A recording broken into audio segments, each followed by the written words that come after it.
3, and we're going to go ahead and call this meeting to order. And we can go ahead and take roll.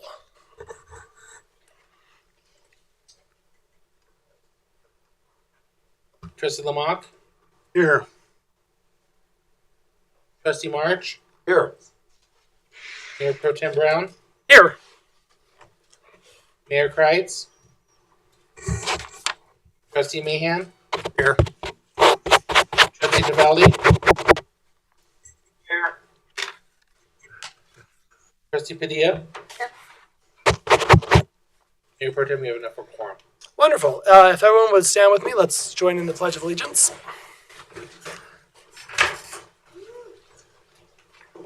I pledge allegiance to the flag of the United States of America and to the republic for which it stands, one nation under God, indivisible, with liberty and justice for all. No one's ever going to follow you on that. I know, that's okay. But I still do it. It's for me. Okay. All right, do we have any changes to the agenda? No changes, Mayor Pro Tem. Wonderful. All right, it looks like we have a special presentation.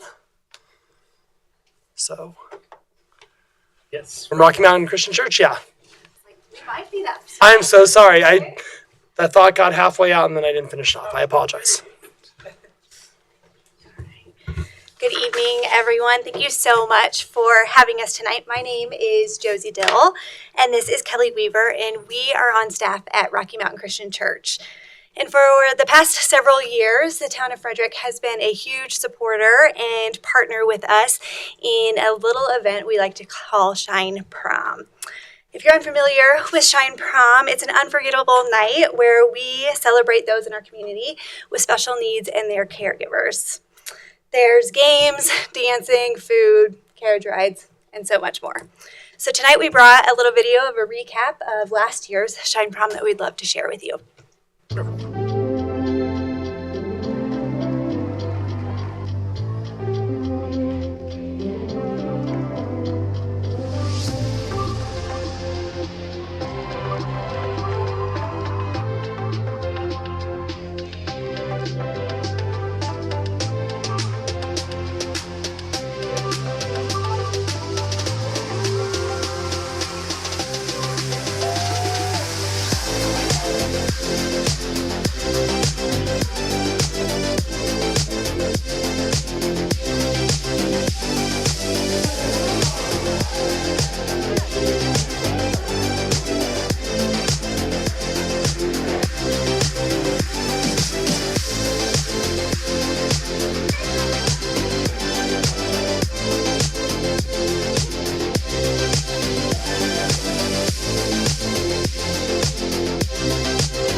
As you can see, it's a very special night with our honored guests, and this year we are so excited to welcome 153 guests at our Frederick campus next Friday, and 183 caregivers who will be enjoying a night off in our respite room. And to pull that off, we have 268 volunteers ready to welcome them with energy on the red carpet, dance with them on the dance floor, sing their hearts out in the karaoke room, enjoy a carriage ride or some inflatable games, and bingo and other things throughout the evening. And we couldn't do this without our sponsors and supporters like y'all. And so what we're asking this year is for our gold level sponsorship at that $5,000. I think I sent it, yes, digitally. If anyone would like a hard copy, I have those as well. If you would like to pass that around your local. Are there any questions about our event or what Shine Prom looks like? I've heard so many good things. I've never been able to actually go just to due to other commitments, but everybody that has gone has just talked about how wonderful it is for all the attendees and the volunteers and the caregivers. So it's an amazing event. So putting it on each year. I've been able to go the last 3 or 4, and it has been an event of the year. What I would like to ask is, In the application you applied for, you told us it was going to be the Shine Prom here at the Frederick campus and over in Niwot. How much of this money goes to Niwot, which is in the county, Boulder County, not necessarily Weld or even Frederick? And then $5,000, that's quite a give, and that's an increase from what we gave last year, I know. So I wanted to give you a chance to explain. Okay? Yeah, absolutely. So we are obviously one church at two different locations. Yeah, absolutely. So we are obviously one church at two different locations. So when we get sponsorships from everything, it goes into one pool, and then we split it between those campuses. Now, our Niwot campus Shine Prom is quite a bit smaller than our Frederick one. They're seeing 73 guests this year. yeah, and have around 150 volunteers at that campus, which is still amazing and awesome. And we get to, kind of let our buildings be used in a bigger way to impact our communities. So yes, it is a different county, but we are still wanting to really be a big part of our community. On the level of, sponsorship, we obviously, the more money that we get in sponsorships, the more we're allowed to do and more people that we're able to see, we would be happy with anything you're willing to give. Mm-hmm. I also want to compliment you on taking care of the caregivers.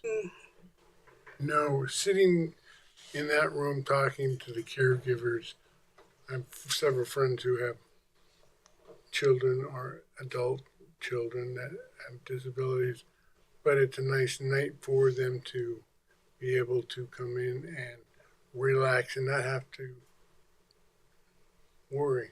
Mm-hmm.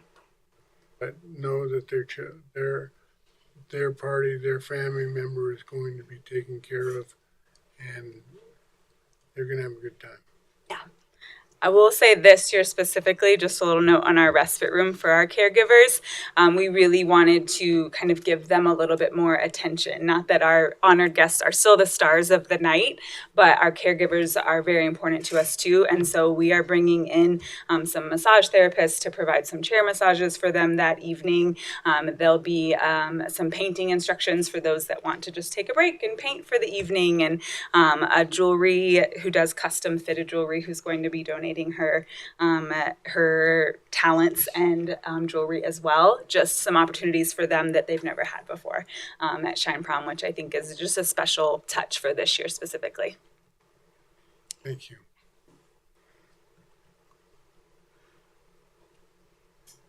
Questions or comments?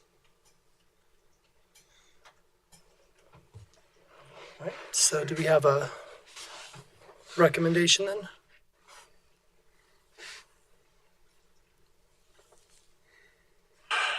Mayor Pro Tem, may I suggest a donation to the Shine Prom 2024 for a total of $3,000 instead of the $5,000. Second. Motion and a second.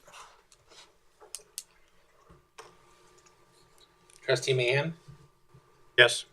Trustee DeValdi, Yes. Trustee March, Yes. Mayor Pro Tem Brown, Yes. Trustee Lamont, Yes.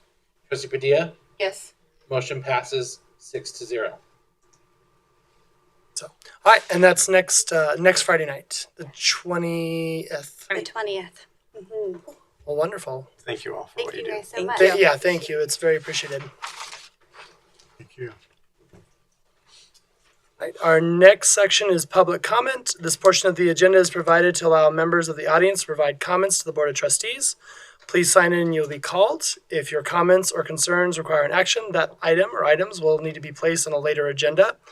Please limit the time of your comments to 3 minutes. Do we have any? No people tonight? Okay, very good. Then we'll move on to staff reports.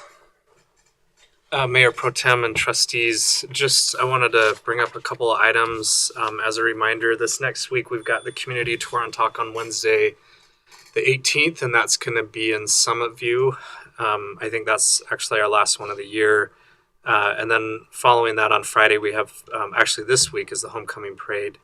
But then next week, we also have Miners Day on the 21st. So appreciate the team in organizing the golf carts. And then obviously, you've seen some information in regards to that. So if there's anything that you need, please just reach out to us and we can help organize and coordinate that. And then, like I mentioned before, on September 24th, we'll be doing the study session to talk about the trash contract and the feedback from the public in regards to that service, so we can get that RFP moving, and then an update on the downtown plan. So with that, if there's any questions that I can answer regarding the admin report, I'm happy to do so. On the homecoming parade, do we do anything outside that corner office? Like, I know for the graduation we do some signs and stuff. I don't know if we do or not. I just was curious. Yeah, about I that. think in years past it's been hit or miss. We'll usually have some, if there's some team members there, just waving and celebrating it. I know it's fairly quick, but we'll, if anybody that's available, you're more than welcome to come to the admin building, and we'll probably have some team member outside Okay, perfect. waving to them. Any other questions, concerns on the admin report? All right, thank you, Brian. Consent agenda then, we'll move on. The consent agenda items are considered to be routine and will be enacted by one motion and vote. There will be no separate discussion on consent agenda items unless a board member so requests, in which case the item may be removed from the consent agenda and considered at the end of the consent agenda. So if we have, So moved. Second.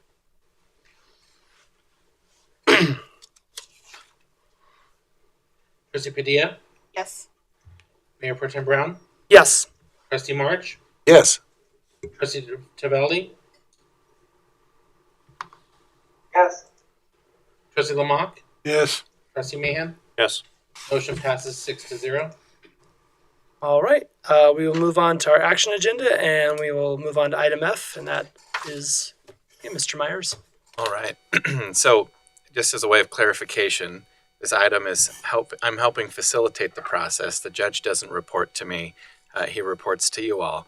But as a recap, as you recall, Judge Kahn got a full-time position with the Boulder Municipal Court as their presiding judge, and so he was unable to continue providing those services to the town of Frederick. And so, at the direction of the board, we posted an RFP. We received some of those responses. We had a couple of the trustees participate in kind of a first round interview. We narrowed those candidates to 2 finalists. And then you all met as a board in executive session to interview those candidates, and then kind of provided direction to staff afterwards to move forward with contract negotiation for Judge Arguello, who's here this evening. So in the packet, you have a resolution authorizing the mayor or mayor pro tem in the case this evening to sign that contract, and also to appoint Judge Arguello as our presiding municipal judge. The term will be through the next election cycle, so that we get back into alignment with the ordinances. As you may not be aware, but just so you have a heads up, the municipal judge, once it's appointed, fulfills that term unless there's a cause for removal. And so that's kind of a statutory requirement for the judge position, which is kind of different than Brian and myself and your other appointed officials.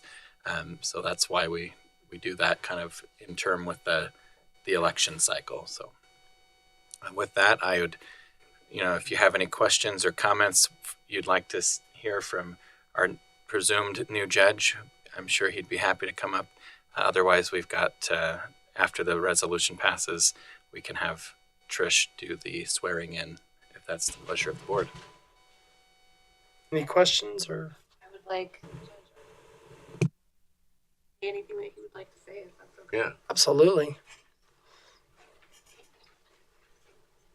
Thank you, trustees, for having me, for interviewing, all the great feedback you've had. I look forward to becoming a part of this community. As I said in my interview, that what's right on this back wall, built on what matters, was something that really spoke to me in choosing to apply for this. Family is huge. You see, I brought quite a bit of my family. It's exciting. I'm looking forward to working with each and every one of you, with Jason, with Trisha, and everyone else in this role, and look forward to growing with this community as it grows as well. Wonderful. Who all do you have here with you tonight?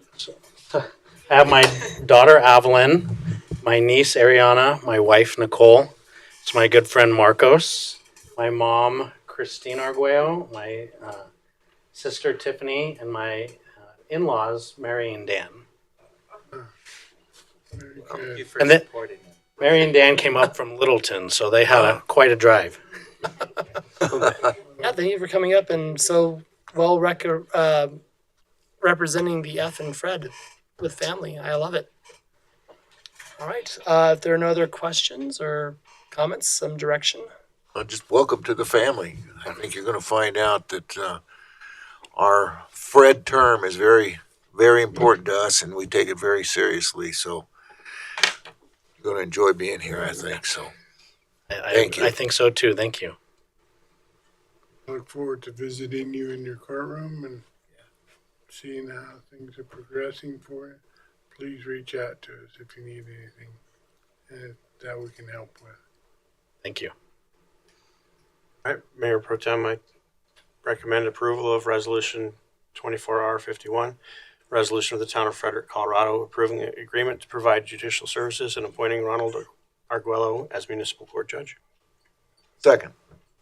A motion and a second. Trustee DeValdi? Yes. Trustee Lamont? Yes. Trustee March? Yes. Mayor Pro Tem Brown? Yes. Trustee Padilla? Yes. Trustee Meehan? Yes. Motion passes 6-0. Congratulations. Congratulations. Welcome.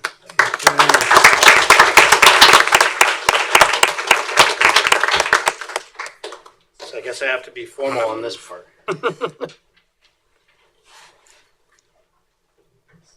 Wait for pictures. See your friend, do you want him to come over and Yeah, have them come up. have you want to come over here and take a picture? Go over here.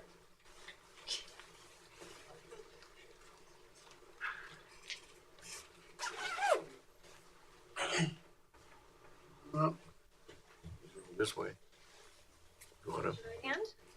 I, Ronald Arguello, do swear or affirm I, Ronald Arguello, do swear or affirm that I will support the Constitution of the United States, that I will support the Constitution of the United States, the Constitution of the State of Colorado, the Constitution of the State of Colorado, the laws of the State of Colorado, the laws of the State of Colorado, and the ordinances of the Town of Frederick, and the ordinances of the Town of Frederick, and will faithfully perform the duties of the office and will faithfully perform the duties of the office of presiding municipal judge upon which I'm about to enter. of the office of presiding municipal judge of which I'm about to enter. Congratulations. Thank you.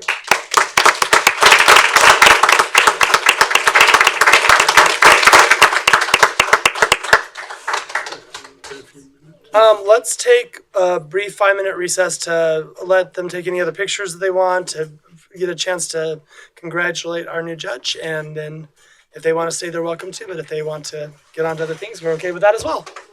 So we'll take 5 minutes. Do you want to sign those? Yes, I will do that. Everybody. Like, let's all do this together. All right. We are back. I think that was sufficient time. So what? Oh, We're booting up one. Sorry, the computer crashed. oh no! Well, That's Exciting, actually, let's we're go. almost there. Probably Trustee Tabelli actually back on. quicker than our normal 5-minute breaks. So go get your taco. Trying to embody the spirit of trustee development. Let's Yes. get back on it. Computer. Do we have him, or is it gone? I have Because to sign back into the the computer crashed. Teams because it crashed. So sorry Uh-oh. for that. Wheatley staff.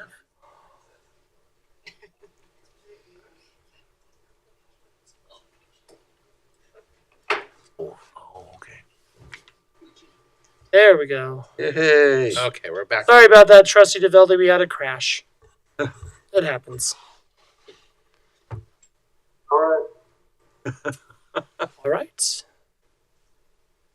So I believe we're on agenda item G, and Kylie is presenting.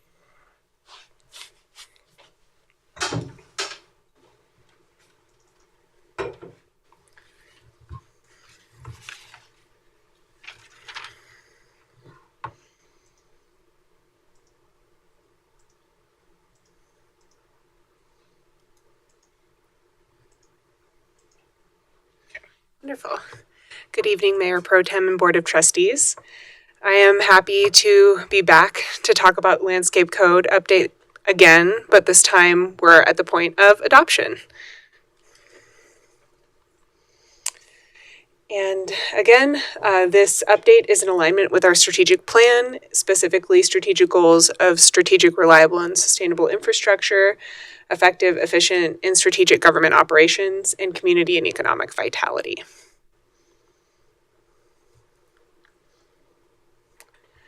A quick presentation agenda. I'm going to be going over the water planning efforts we've been doing and how that ties into the landscape code.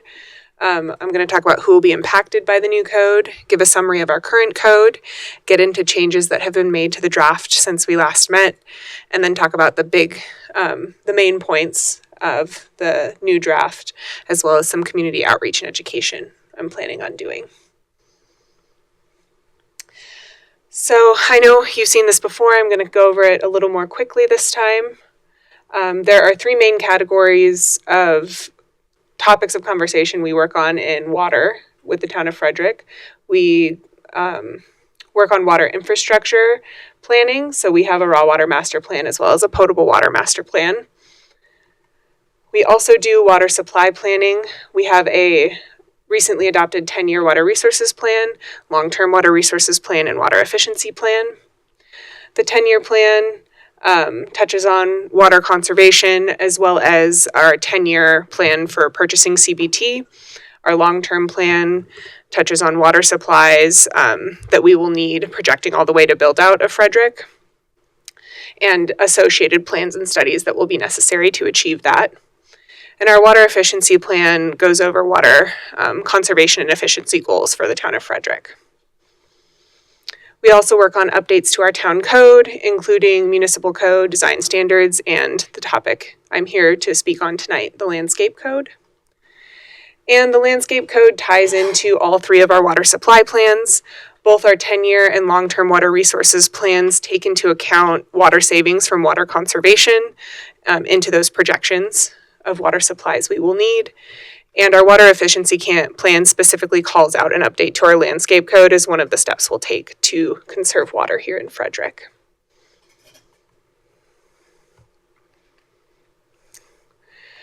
And at the top of the presentation, I do want to point out that this section 2.14 that we're talking about updating tonight, does not address parks and open space. That's section 2.11. But rest assured, staff is working on an update to section 2.11 currently, so you should be seeing that at some point in the not too distant future. I also want to point out that existing residents will not be required to bring their landscaping into compliance with the new code. This new code will apply to new development that's coming in, and it'll give existing residents flexibility to remove turf if that's what they want to do on their properties to save water. Touch on what's kind of wrong with our current code right now, at least from a water conservation perspective. Requiring 50% turf in front yards of single-family residential is not going to help us conserve water and meet our water conservation goals that are identified in those plans.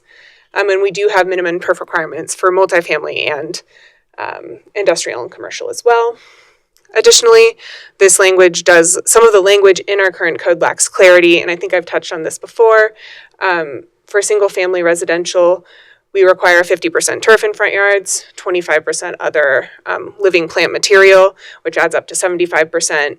But we also limit people to 15% maximum gravel or mulch in their yards. That doesn't add up to quite 100%. So we're also kind of trying to fix some of those little issues or inconsistencies that exist in our current code.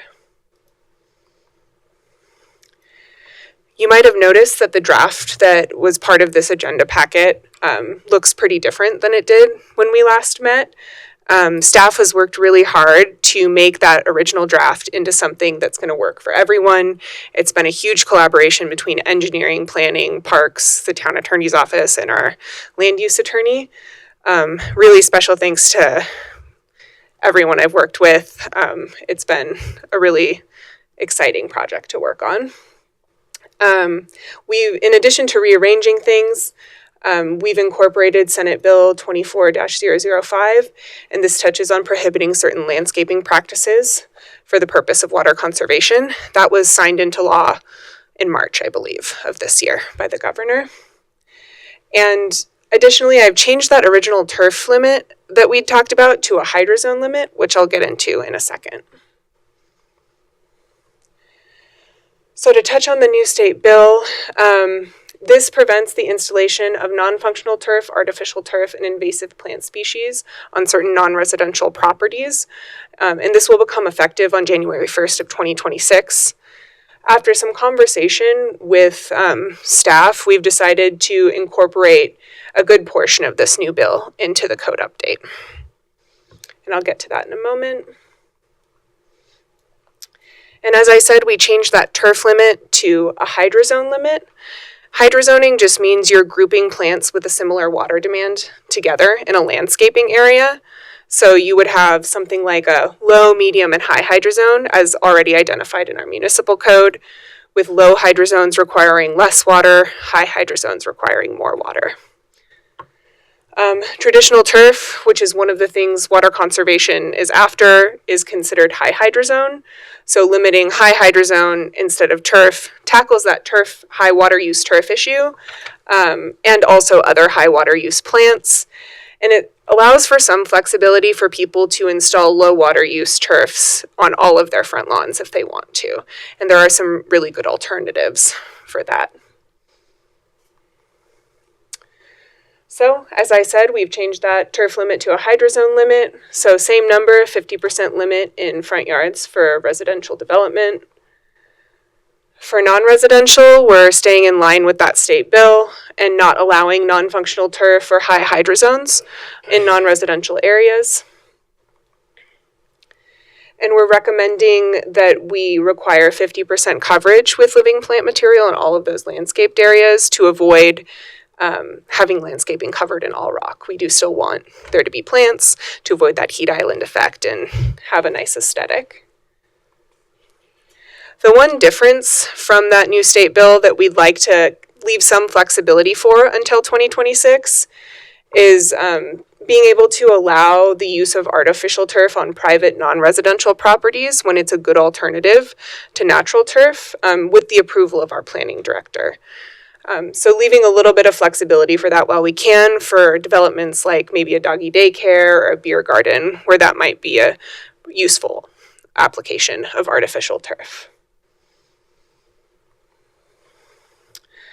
And a lot of the feedback I got from the board earlier this year was that we want to make sure we're supporting our residents who are looking to do landscape conversions and we're doing the appropriate amount of outreach around that.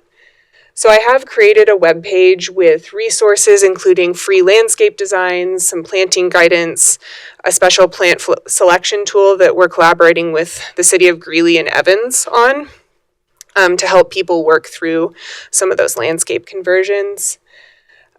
After adoption, I'm going to work on compiling a handout to send out to HOAs to inform them of these changes and also hand out to their residents if they choose.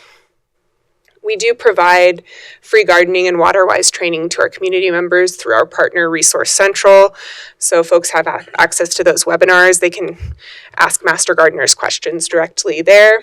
And we have had Master Gardeners at a few of our community events this summer as well to provide that resource. And I'm also working on getting a native grass conversion started at the Wellness House right next door. I figured that space would be a really good opportunity to showcase what a native grass can look like on a residential property if people are looking at that low water alternative. This is actually a really lovely picture of someone's native grass front lawn. They work for the City of Colorado Springs. I went down there for a native grass workshop recently. Native grasses are a little bit different than your traditional Kentucky bluegrass. Caveat is they will look brown a little more during the year than Kentucky bluegrass will, but at certain times of year they can look really beautiful. So I'm hoping to showcase that at the Wellness House. Cool. Here we have staff recommendation of approval of this ordinance. And I see now that I forgot to update the ordinance number in my presentation, and I apologize for that. Does anyone have any questions?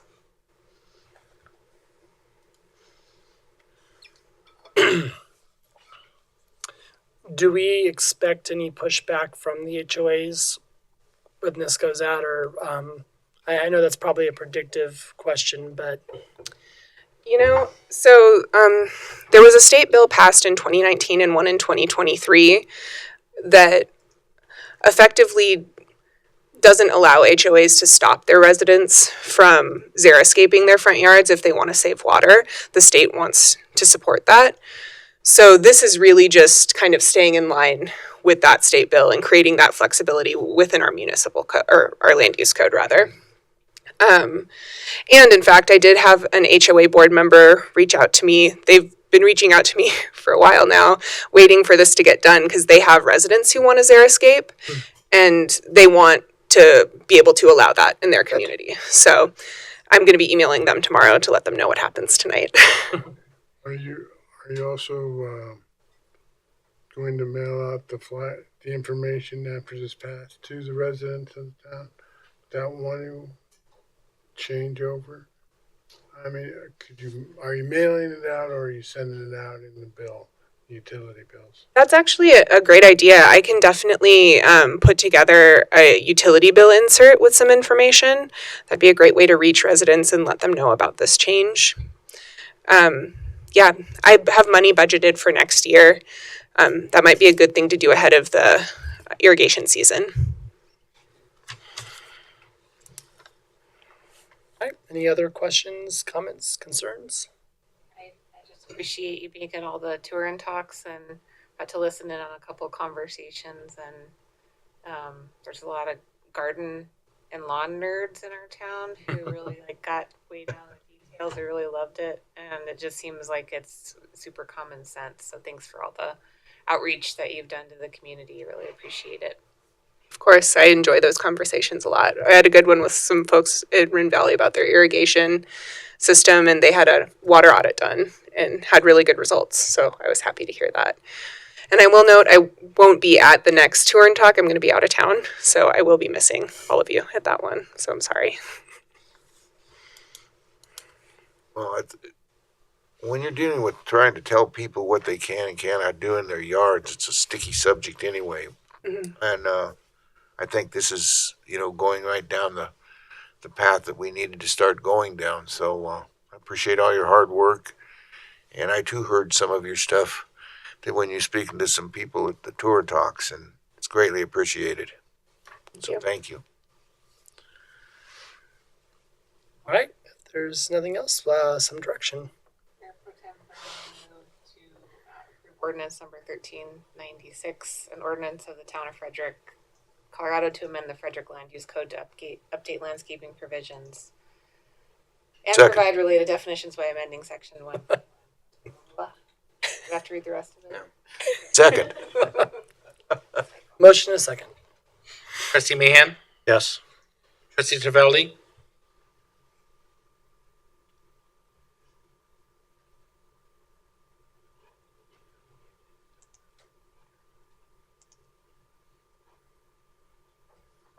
Correspondence. Uh-oh.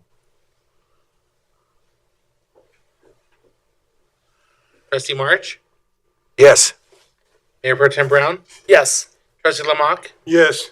Trustee Padilla? Yes. and a thumbs up from Trustee DeVelli. Motion passes 6-0. Wonderful, thank you so much. All right, Fantastic. I was flipping back and forth there. Next up, Allie. sorry, I was flipping back and forth. But you're on the right order, so let's. I think I'm next. I think you're next too. I should say. Yeah. Your presentation first or the other? Ours, yes. Christine and Allie, we double barrel. There it is. Okay. Good evening, Mayor Pro Tem and trustees. This item is the Wheatley Metropolitan District Service Plan and Intergovernmental Agreement.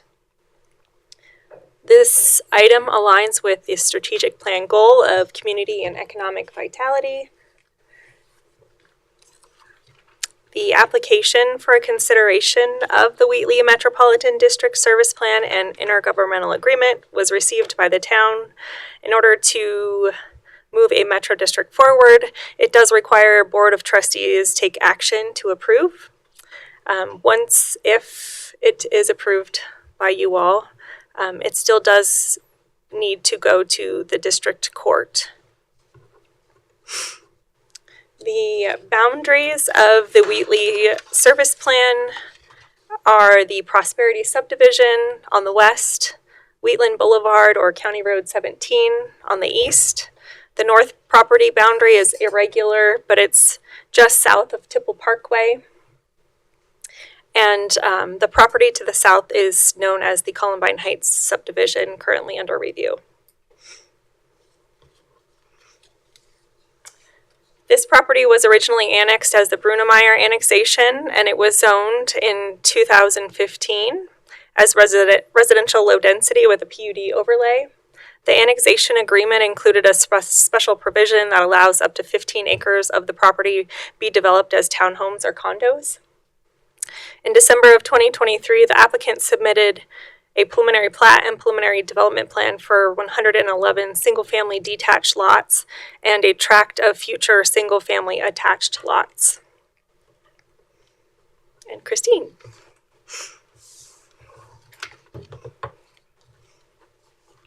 Here you can see the review criteria that are found in the town's code. You also had in your packets a report to the board that is the standard report that is provided for approval of a new metro district. The report is very straightforward. For the most part, these two new service plans that we're doing this evening are the standard service plans. The report outlines that we have made the addition of language allowing the town to audit a new metro district and to assess penalties for failure to remit funds. So those are the two new significant additions to highlight. And going forward, we will be including that language in all of our service plans. Let's see, next. The project was properly noticed as required in the statute and in the town's code, and that was provided by the applicant. The staff and the town attorney's office have reviewed the service plan and the intergovernmental agreement for this metro district. We've worked closely with the applicant. They've been very easy to work with, and that will apply to both of these applications tonight. So the staff does recommend approval of this metro district. Here are the potential motions, and we are happy to take questions, and we also have a presentation offered by the applicant. Presentation first, maybe? Let's hear the presentation first, absolutely. Yes. Great, thank you.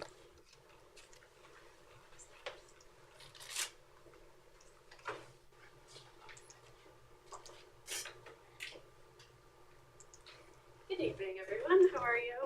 Wonderful. Great. Checking to. You're going to see two presentations that look a lot like each other.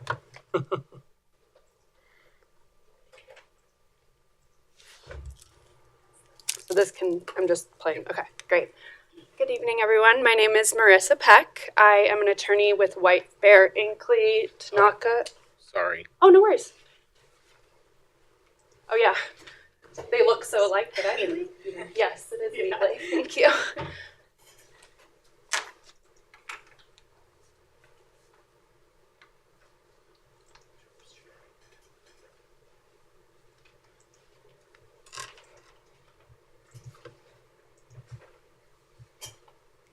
Okay, that's the right one. As I was saying, my name is Marissa Peck. I am an attorney with White Bear, Ankley, Tanaka, and Waldron. I am here on behalf of the applicant, Wheatley Metropolitan District, Wheatley LLC, to request approval of the draft, or soon to be final, I hope, service plan.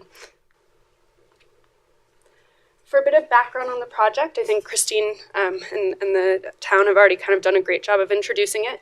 But the Wheatley LLC is the developer, owns the property, and intends to develop it into a residential community and project. To date, there's been no development, and this service plan will ultimately enable the district to finance and build the public improvements that will be necessary in order for this project to come into existence.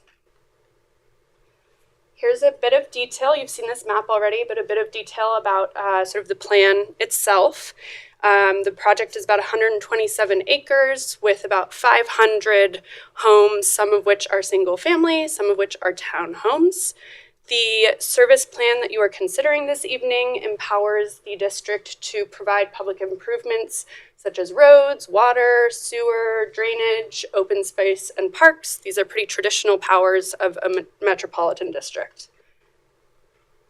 Here I've provided a bit of an overview of the changes from the town's old service plan model and the new model that we are presenting today. Christine already kind of talked about some of the major changes, one of which is actually the third down, and I'll get to that, but the first is related to street improvements. In the new model service plan, the district is empowered to operate and maintain the streets without the requirement of an IGA with the town. The previous version of the service plan did have that requirement. The next change from the old model to the new model is language related to special assessments. In the old model, districts, there was no language related to special assessments or special improvement districts. In the new model and in both of the plans that you are considering tonight, and in this plan for Wheatley, the district is permitted to establish a special improvement district, and impose special assessments. And then Christine summarized the changes to the contribution mill levy pretty effectively.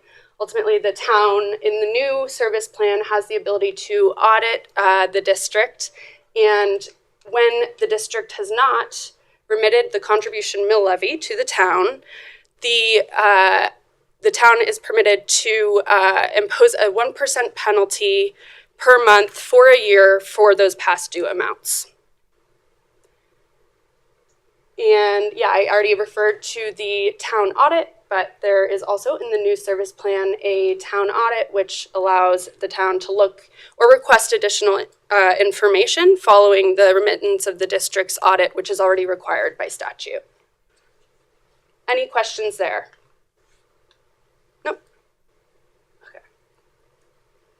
So here's some of the financial information for Wheatley. As you'll see, the estimated cost of improvements is $18,341,815.95. As the service plan exists now, any improvements for the project not funded by the district will remain the developer's responsibility. And the town is not responsible for any costs or improvements funded by the district or any debt issued by the district.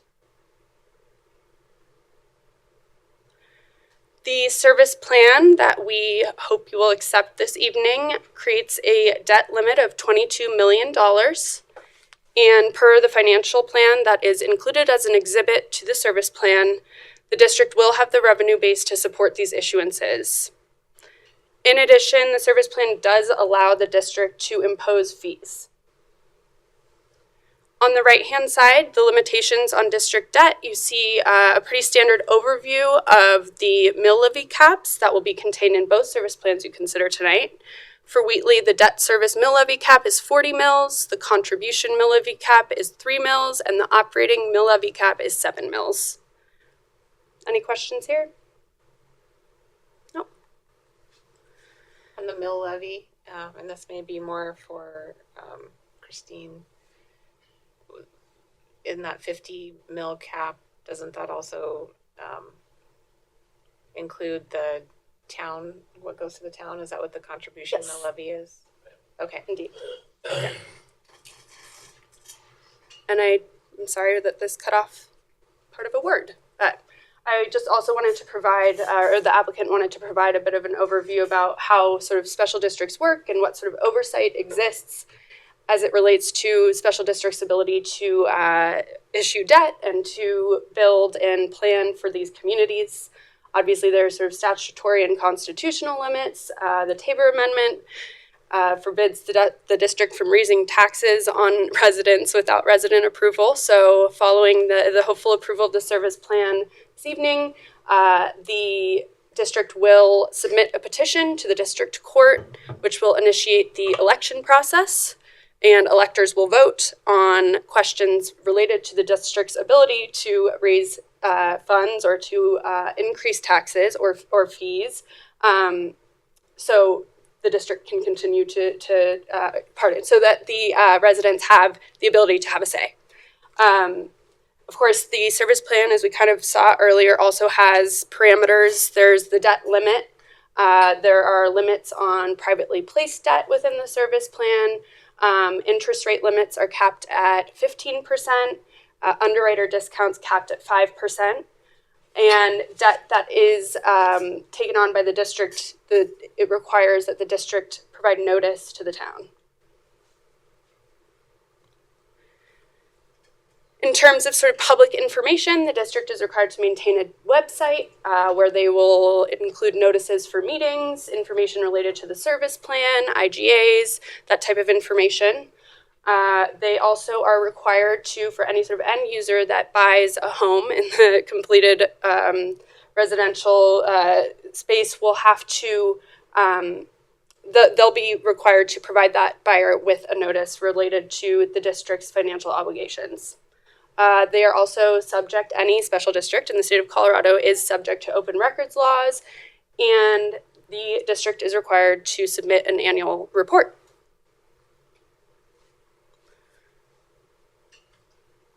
More public interaction. So the district is required to have open meetings. These are noticed and the public has an opportunity to be heard, very similar to like the meeting that we are doing tonight. There's an annual meeting that is also required, and of course elections where voters have a say as to how much debt the district can issue. And once the board is filled with directors, an opportunity to vote on those directors as well. This slide kind of talks about how metropolitans operate as financing mechanisms. Of course, as political subdivisions of the state, they are able to take advantage of tax-exempt financing. This enables them to borrow at a lower cost and to pass that cost savings on to residents once the residents are finally in their homes. Happy to elaborate on any of this, but it is typically a pretty good cost savings to the residents in terms of the cost of development. So tonight we are asking, the applicant is requesting that the town approve the proposed service plan. We believe that it meets all of the requirements of the town's land use code, of the Title 32 statutes, and that there is sufficient financial foundation to provide service to the Wheatley project. Are there any questions? Sure.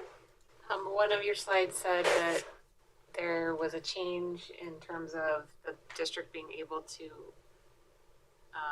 operate, or streets can be owned, operated, and maintained by the district without requirements of the IGA.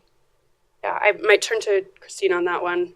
That was just from sort of the model town language that we had. And if I'm remembering correctly, and these two service plans are almost identical, I believe in the Penrose service plan, and Allie Van Dudecom is nodding, in the Penrose service plan, there is permission for the streets to be privately owned.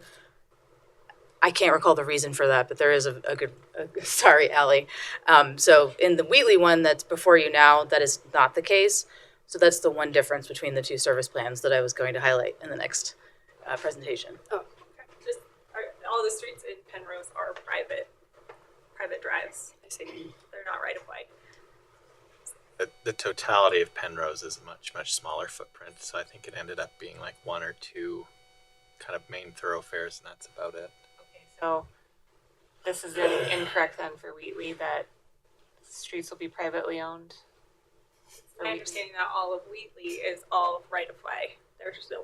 There are no private drives in this subdivision. Yeah, I apologize. That was just a product of the kind of comments going back and forth. Oh, gotcha. So, Okay. yeah, my apologies. I'm still a little bit confused now. That's going to be, what's that going to be like? Give me an example of a privately owned prairie greens. So that would be an example that we're not proud of, but it is an example where it is privately owned. The difference being the streets that are going to be built throughout Penrose would be built to town standards and, appropriate widths and all of the things that go along with it. It's just the private maintenance and care of that road into perpetuity would not be on the town. Well, that's something that we'll not have to worry about with snow removal. Correct. I guess that was my question, is if streets are privately owned, do we have standards for how they're maintained? We do now. We didn't when we had when Prairie Greens was put into place, which is why those streets are far more narrow. They don't have the same sidewalks. They don't have a lot of those same things. That's why, yes, so that what's is an the example, but not a great one. Benefits of having the districts responsible for their own roads. Yeah, it's not going to cost us on maintenance or snow removal, things like that. Right, and it's similar to Silverstone Marketplace, where all the internal infrastructure within that space, there's technically private right-of-way that, I'll call it right-of-way for the sake of that allows access to all of the different pad sites in that commercial development, but everything off of 13th and William Bailey within that site is not an obligation of the town.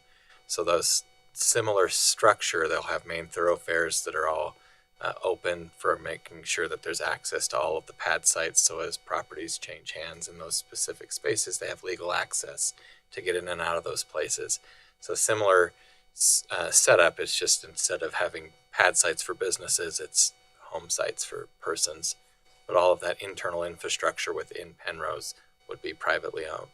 We say privately, it would be Metro District owned and maintained, as opposed to the town being responsible for it. Is this a land lease where the people who own the homes lease the land, or do the people own the land and the home? Both. Yeah. Both. Yes. Okay. Mm-hmm. Yeah. I don't have anything else. Any other questions? Thank you so much. Thank you. I appreciate it. And then do we have any other questions for staff, for Allie, for Jessica?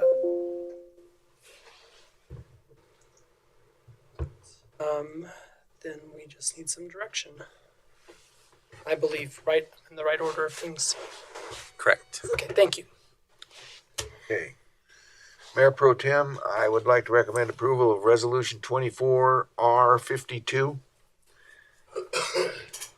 A resolution of the town of Frederick approving, wait a minute, I've lost my, approving the Wheatley Metro District Service Plan and Intergovernmental Agreement. Second. Motion and a second.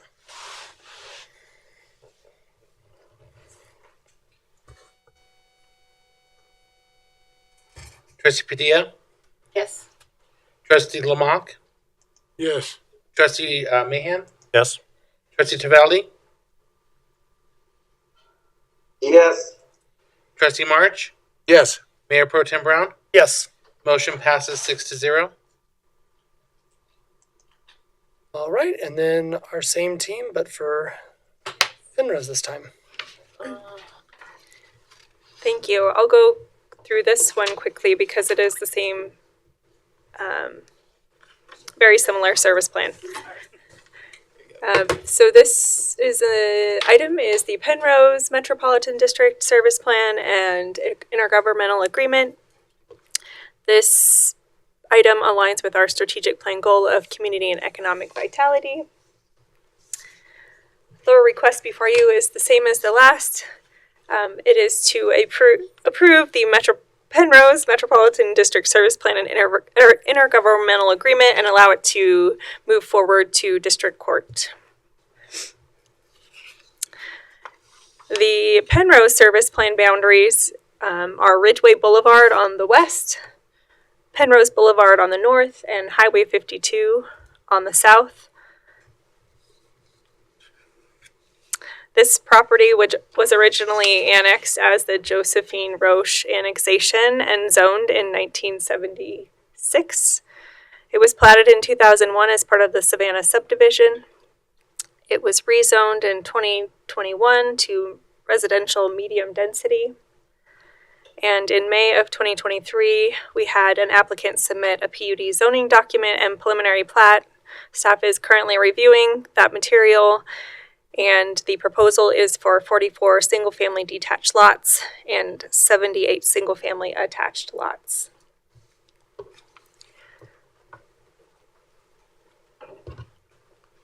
Again, we have here the review criteria, and I do want to emphasize, again, as I did in the previous presentation, that the changes to this plan include the ability for the town to audit the district and to assess penalties for failure to remit funds. The difference that we just discussed in this service plan is that in the Penrose Metro District, the streets will be privately owned. That is the only difference in the plan. Public notice was provided pursuant to statute and town code. And the staff does recommend that the board approve this Metro District Service Plan and Intergovernmental Agreement. Here are proposed motions, and I'm happy to take questions, and the applicant also has a presentation, and Mr. Myers may wish to say something. Well, I was going to say, if they didn't have one, we could just incorporate the last one in because they're more or less duplicative. But It's quite literally, yeah. It sounds. Just an overview. That's fine. Yeah, come on. Go ahead and come on up. Thank you. Yeah, so we have almost an identical presentation for Penrose. Really, the only differences to highlight here are, of course, the street ownership, which Christine mentioned, and then some of the sort of numbers related to the debt limit. So here, the debt limit is at 15 million, and I have not memorized the cost of the improvements. Those are $12,180,806. That's the estimated cost of improvement. And those are really the only substantial differences between the two service plans. Can I answer any questions related to Penrose? Good on that one. Good? I'm good. Okay. Thank you. Yeah, of course. Thank you. I keep And- walking away with this. Anything for staff just to give them that chance, or are we okay as well? Questions? Right. Okay. Mayor Pro Tem Brown, I move that the Penrose Metropolitan District Service Plan and Intergovernmental Agreement, case number 2024-16, be approved based on the review criteria found in Town Land Use Code Section 14.16, with no conditions, and to authorize Mayor Pro Tem or Mayor Kreitz, either works. Mayor Pro Tem Brown, to sign the intergovernmental agreement without further action from the board. Second. All right. Motion and a second.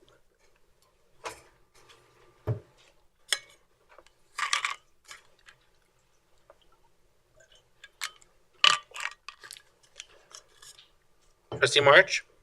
Yes. Trustee Mahan? Yes. Trustee Tavelli? Yes. Mayor Pro Tem Brown? Yes. Trustee Padilla? Yes. Trustee Lamont? Yes. Motion passes 6-0.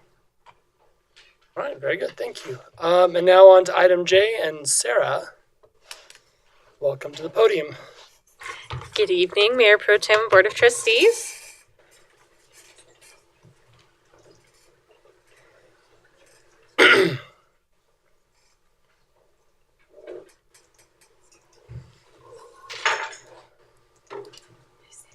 All right, so before you today for consideration is the Prosperity MOAPI First Amendment request from the developer. This is in line with the strategic plan of strategic, reliable, sustainable infrastructure goal of the town board. Development is required to install public improvements as required for the development to accommodate for the growing community and have a sustainable system for the town as we move forward. This is tied specifically to transportation improvements to Tipple Parkway and Ridgeway Boulevard. So most recently, town staff reviewed 3 separate components of an application from the developer, a water demand analysis prepared by town staff, construction landscape drawing updates, and the request for the MOAPI amendment. As we brought to the board previously, the water demand analysis is administrative, so we've gone through that process, prepared that demand analysis with those construction drawing updates since they were getting close to that 2-year mark, getting those updated to address any offsite impacts that have been brought to light since then. Another aspect is updating the public improvement estimation for the costs of that. Since again, that's about 2 years old. Again, that's another administrative process. However, since this MOAPI included a request for the town to reimburse that was approved by the board for the previous MOAPI, since those costs have gone up, the developer is requesting changes to that, the cost for that reimbursement, as well as changes to the phasing plan. So staff has reviewed those requests, and as you're going through that, we do have some comments based on the phasing plan. Potential impacts to that is impacts to existing Savannah homes, which are near the project. Additional maintenance required on that gravel road portion for Tipple Parkway as it's being used as a construction access for this project. It's going to be a lot more traffic, so that'll need to be maintained more heavily. The reimbursement request, without a clear time frame for those improvements to be completed, an additional request to increase those reimbursements could be coming in the future. And the benefit of that would be that that cost that the town will reimburse the developer is known at the time that the town approves this agreement, if it were to be approved. So this is a phasing plan that was approved by the board in 2022. To note this one has a pointer. So to note, Tipple Parkway was included within phase 1, as well as the other improvements to Leiden as the primary access on the south side. The turn lanes on Ridgeway Boulevard onto Highway 52, as well as turn lanes on Ridgeway Boulevard onto Leiden to accommodate that additional traffic. So this is the phasing plan identified for 2024. Of note, the Tipple Parkway improvements have been shifted to a later phase, phase 4. That's this kind of green area inside here. Still have the connection to Leiden within phase 1, the turn lanes on Ridgeway within phase 1, as well as that emergency connection to Angel View, which will be restricted. People aren't going to be driving through that. So Leiden is the primary access point for those first 3 phases.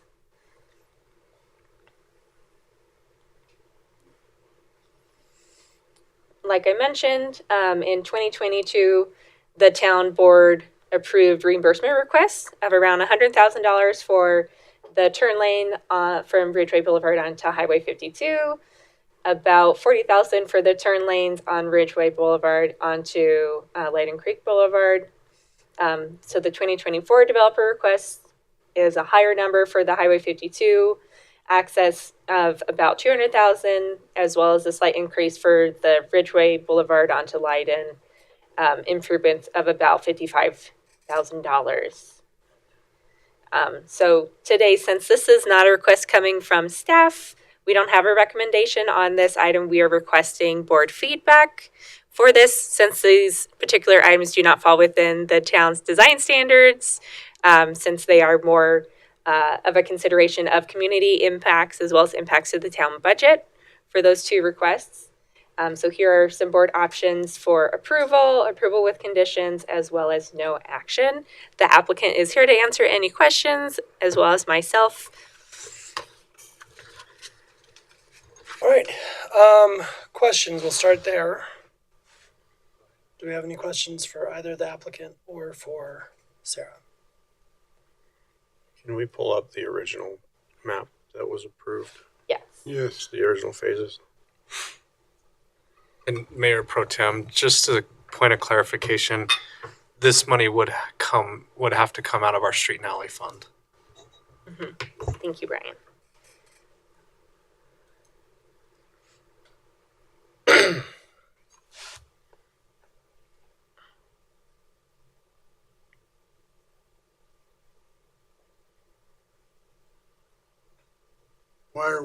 Why the phasing is a question to me. Why are they changing, and why do they feel that they need to change the paving of Tipple from phase 1 to a phase To phase 4. to phase 4? Thank you. So based on the application that the town reviewed, there is a transportation memo provided to supplement the original transportation impact study. And the rationale provided by the transportation engineer that prepared that study is that the phases 1 through 3 transportation traffic counts on Leiden do not exceed that future total traffic count on Leiden. So in their opinion, it was not a significant impact to traffic. Like I said, it doesn't address the community impact specifically. It only addresses transportation impacts, which is the purpose of that type of memorandum. The developer may be able to speak to why he requested to change the timing of that construction, however, more than I can. Maybe Mr. Jablonski, if you'd like to come and address the board.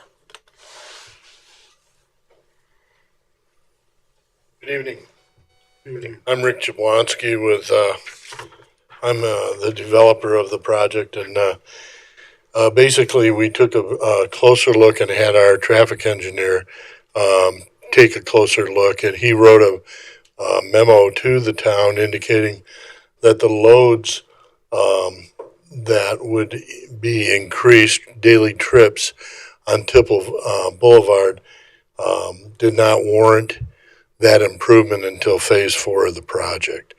And that eliminates a lot of upfront, this all really kind of started with the town being, willing or change their code to accept a water demand analysis.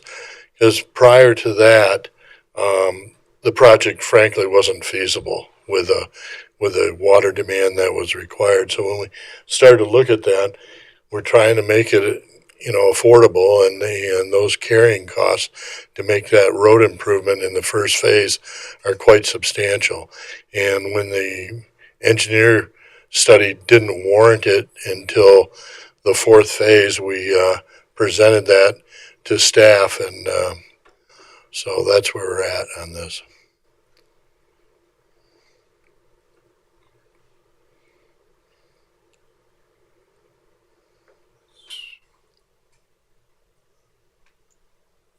So, to be honest with you, Mr. Jablonski, this is one of the first things I was participating in on the. I didn't quite hear you, sir. This is one of the first projects or questions that I was asked to participate in when I got elected to the board. It's been 4 years, and was it the water demand that really delayed this? Because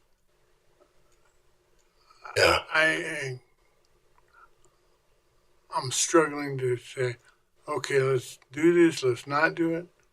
But I want to know why now, why 4 years later, when the cost is going to increase double fold on some Well, of the it was the water demand when this project was originally approved.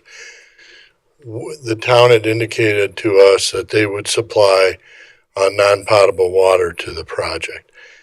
Then they became involved in a situation where the South Boulder Ditch water that the town had represented they were going to supply was that project was outside the historic irrigation area for the South Boulder project. Therefore, we weren't available to get that non-potable water, and it left our only alternative after we were well into the plan, 2 years into the planning of the project. Our only alternative was one share of CBT per single family home. And there's 206 homes in the project with CBT currently trading at around 70,000 a share. That was a $14 million burden on the project, and it just became unfeasible. And so the project sat for I think it was approval was a couple of years ago, I think. And so then once the town changed that ordinance and allowed for a water demand analysis, it brought the water demand on the project down to 50% about of what it was initially, and it made the project feasible. And so with the idea that we want to move forward with the project, the traffic study indicates by the traffic engineers that we hired and presented their information to the town that Tipple Parkway is not really warranted by the traffic load that this project creates until the fourth phase of the project. Okay, so now we're going to only have one access into if phase one and phase two are the first project or first part of the project that are going to be completed. We're only going to have one access. No, you still have an emergency access through Angel View.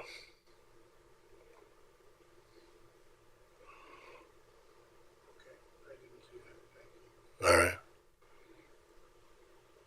Other questions or concerns? A question for Sarah. Question for Sarah. Thank you.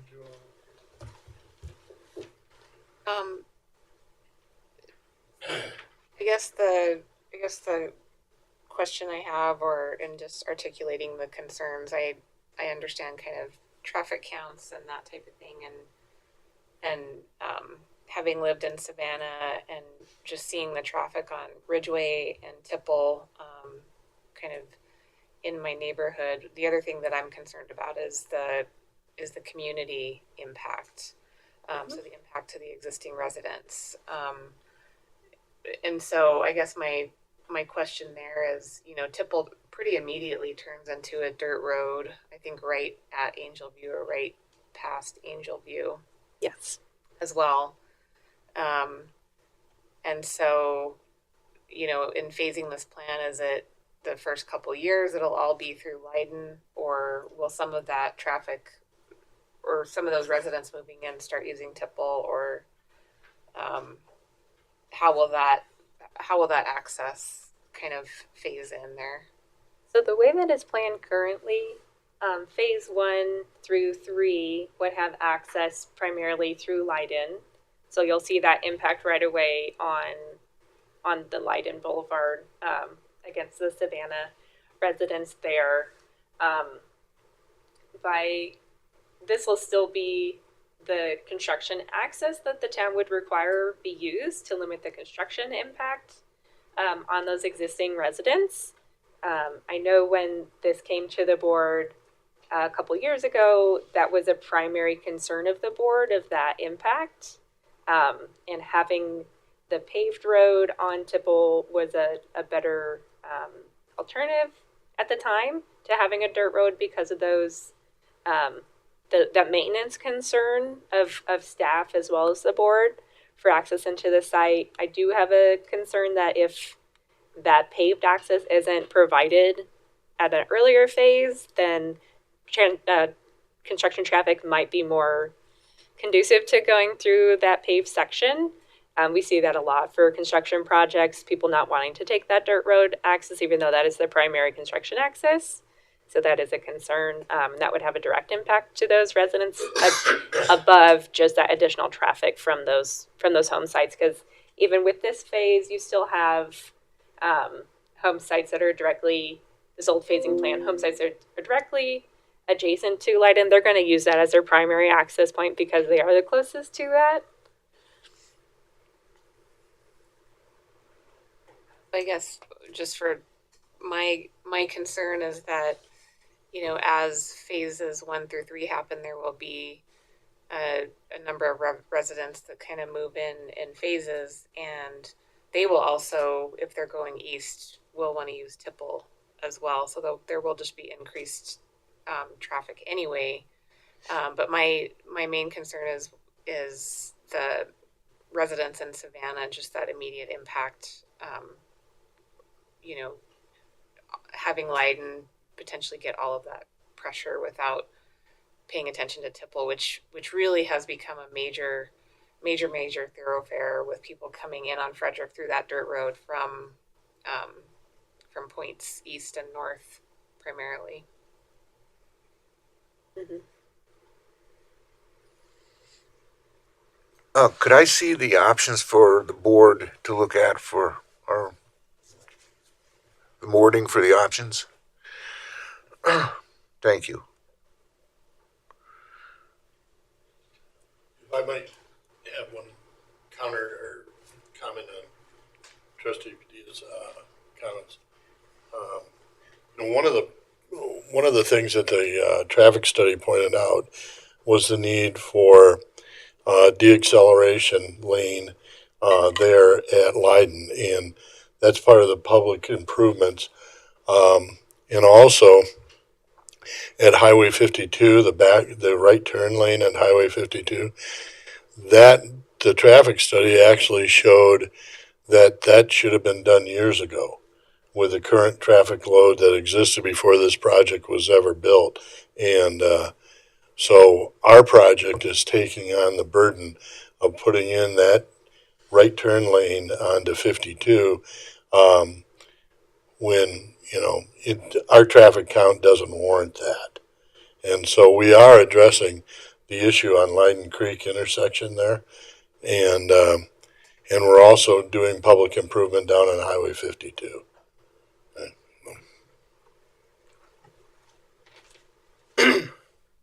So one other question I guess I have from looking at these and looking at the difference between 2022 and 2024, whether or not Tipple is paved according to 2022 or, you know, this new option, was it ever accessible for phases 1 through 3, or was it just it's done over here, there's no access to it?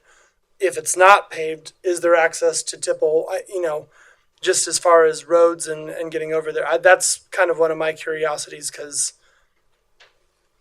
you know, I can see that Tipple's over there and paved, but if there's no access to it, whether it's paved or not, I'm just curious about that. I'm sorry. It's going off, but I would like to know that. So, Mayor Pro Tem, it doesn't have direct access to the lots, but it would be used for construction access at that point in time, prior to those homes adjacent to that being built. So whether or not it's paved, it wasn't access for the residents. It was primarily for construction access to and from the site. Mm-hmm. And then in the future, in the plan that they're proposing, that roadway is constructed through for phase 4. So that could be accessed for by those other phases. And that is different from that original phase plan. Okay. Yeah, that my question was just what accessibility to Tipple was it, whether it's paved or not, and it was only and strictly for construction. and we had discussions with staff, and we plan on doing a good job of managing our construction traffic. And we try and bring it all in off of Tipple, so we don't add to, muddy trucks and that type of thing on Leiden and the traffic burden on Leiden. So we plan on doing the majority, all the heavy equipment, everything's going to come in off of Tipple. That was my question, Mr. Because when you talk about coming into secondary access on phase one, you come in through Angel View. So, Trustee Lamock, that secondary access for Angel View is only emergency access. It'll be restricted. But so now that goes back into secondary ag. All right. Refresh my memory, when we talked about this, I think that was a big point of contention, especially with Angel View. Yes. But I think the decision there was a physical barrier that emergency access would be the only people. It's not like, hey, there's a sign that says emergency access only, but you can drive back and forth like we have in Windham Hill. It's, you can't move past this. There is a barrier unless you are an emergency vehicle, correct? That is correct. I just want to refresh my memory from the conversations. Well, You'll see those from time to time where it's kind of like a gate with a lock. And that's what I assumed, but I wanted to remember that that's what it was, not because again, Windham Hill, there's the same, it's emergency access, but people drive it all the time because there's nothing blocking. And that's what I just wanted to clarify that. But that's still only offers one access on phase one off of Leiden. Correct. Because,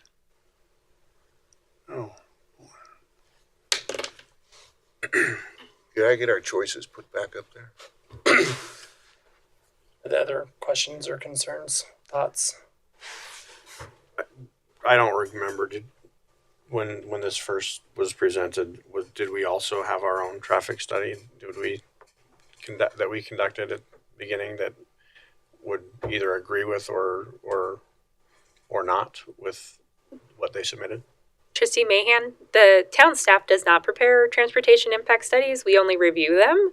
So we're reviewing them against general engineering judgment and our town design standards. So that report did meet those requirements at the time. Again, that doesn't impact, they don't address, and our requirements do not require that they address the community impact. So that original decision in 2022 was directly related to that community impact, which is why staff wanted to bring it back to the board so that way we can address that at the board level, because our code does not provide the guidance for those particular types of concerns.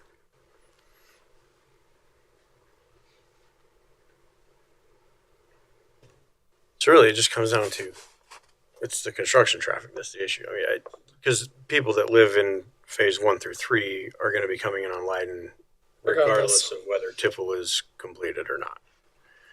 I don't know, Chad, you're our resident engineer. Do you have any thoughts or comments?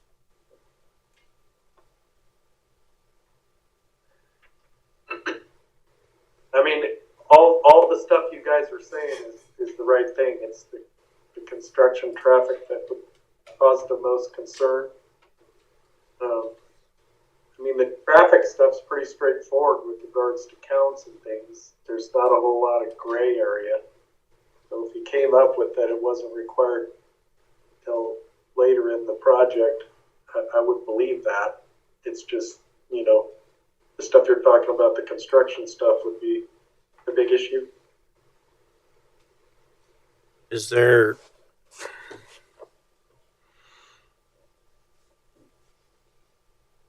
I guess if we manage,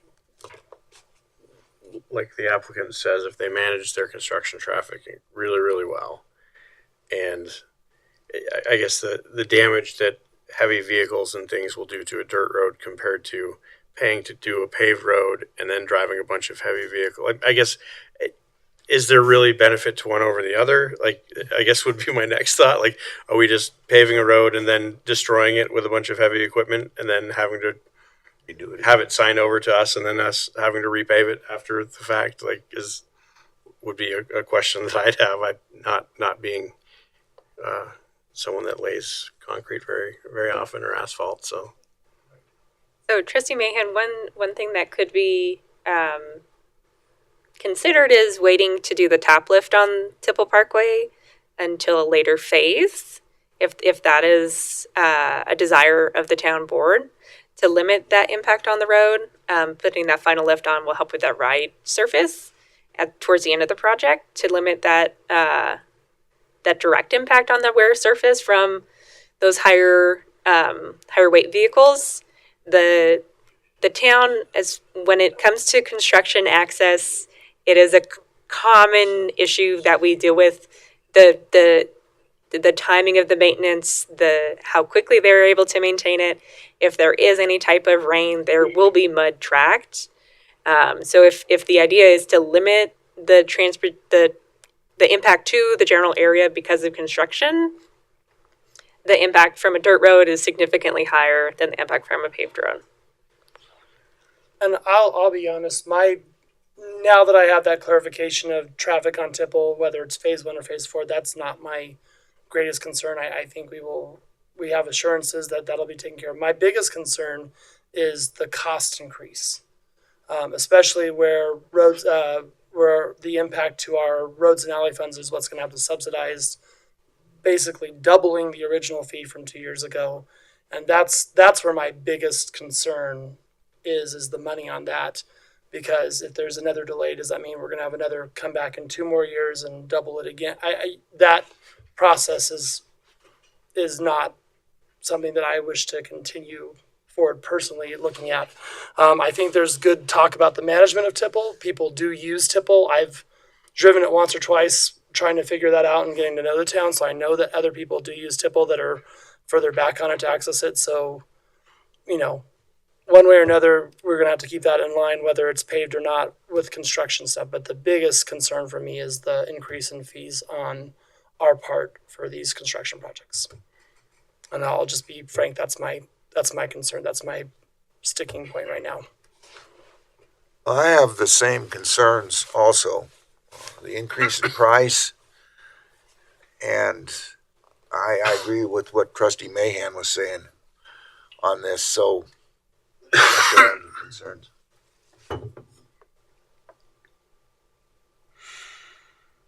So I think those are the big issues. I guess it's.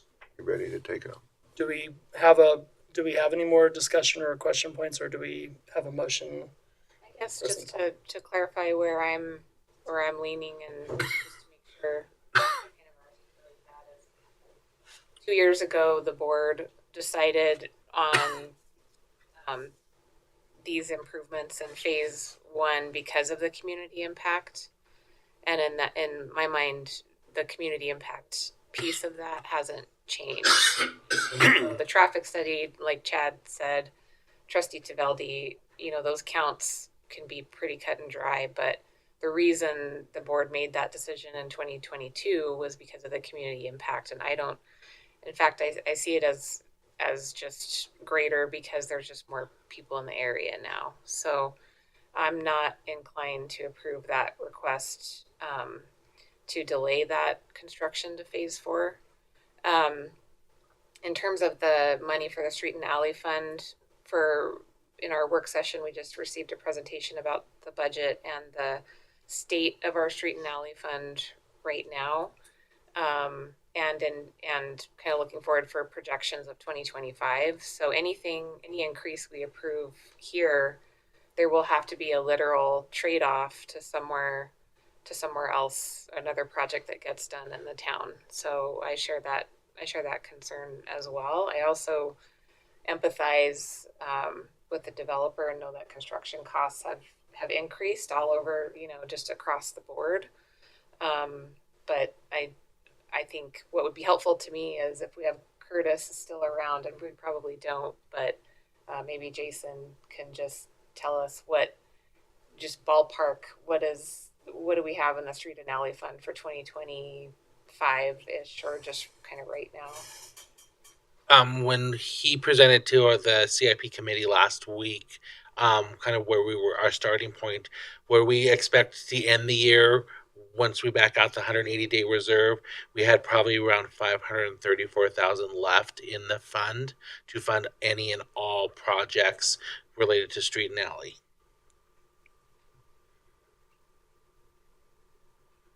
quite a chunk of that. As Yeah. That's a lot of. Take a vote. Just double check. Anything else? Comments, questions, or if not, some direction. Mayor Pro Tem, I would like to recommend that we take no action at this time on Resolution 24R54. We need to do a little more looking into this and so forth. So that's my recommendation. Do you have a second at all? Second. I guess for discussion, just for Jason, is this quasi judicial? Do we have any deadlines that we need to meet? No, so the MOAPI was already approved previously, so this would be more akin to a contract amendment request. So there wouldn't be a deadline, and certainly I think the opportunity, having heard all of the feedback from the board, the staff has and the developer has, maybe go back to the discussion board and see what's can potentially go back to the discussion between staff and the developer to see, now that we understand the kind of sticking points, if there's another way to make these amendments work. Without putting words in the board's mouth, I kind of understood, and the developer, that there's potential opportunity regarding the water changes. That's administrative for the code, and so that wouldn't need to come back to the board if that's the sticking point on the project. Some of those other things that might be able to be amended if there's a different opportunity in phasing or et cetera, et cetera. So it's not to say that you're prohibiting further discussion. It's just not taking any action this evening to amend the MOAPI would remain as is, unless and until staff and developer are able to come up with an alternative to come back to the board at a later date. Right, we have the motion in a second, so. Trustee March? Yes. Trustee Tavelli? Yes. Trustee Mahan? Yes. Trustee Padilla? Yes. Trustee Lamont? Yes. Trustee Mayor Pro Tem Brown? Yes. Motion passes 6-0. All right, thank you. All right, we will now move on to mayor and trustee reports.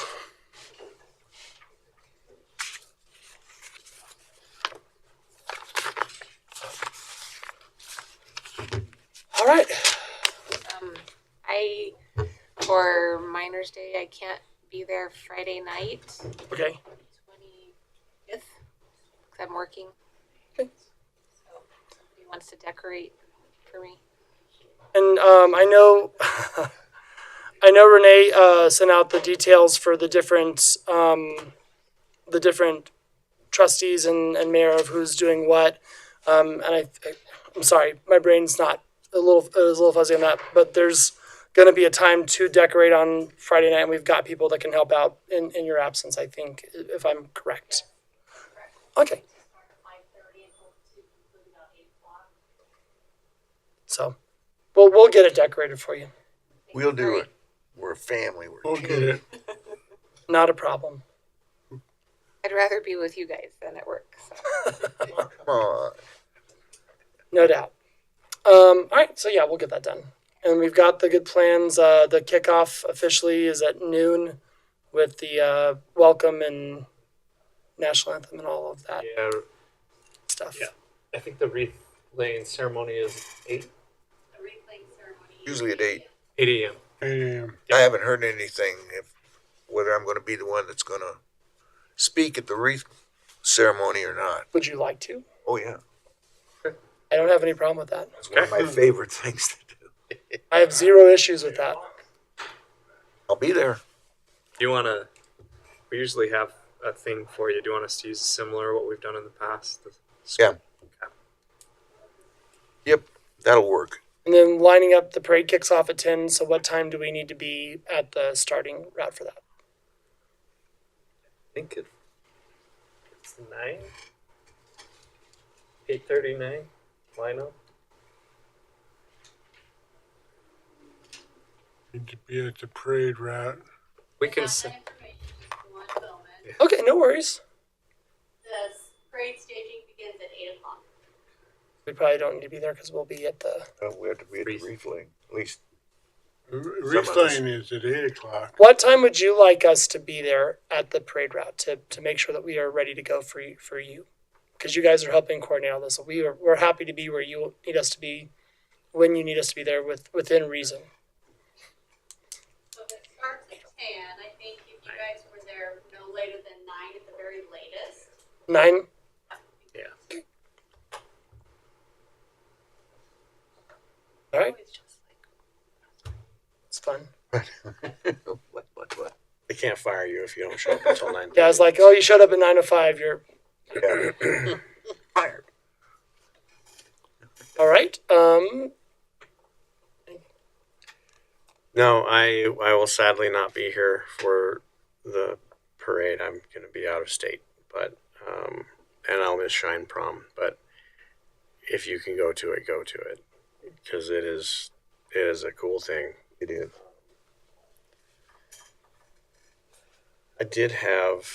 We had an incident over the weekend.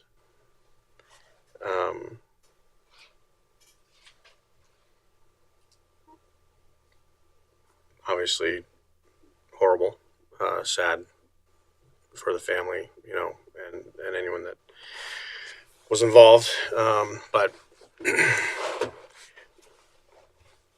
I just would like to know our options regarding the paragliders that are constantly in our town. Because I think that, this, from what I've heard, the FAA isn't interested in doing much or helping with anything. And, but also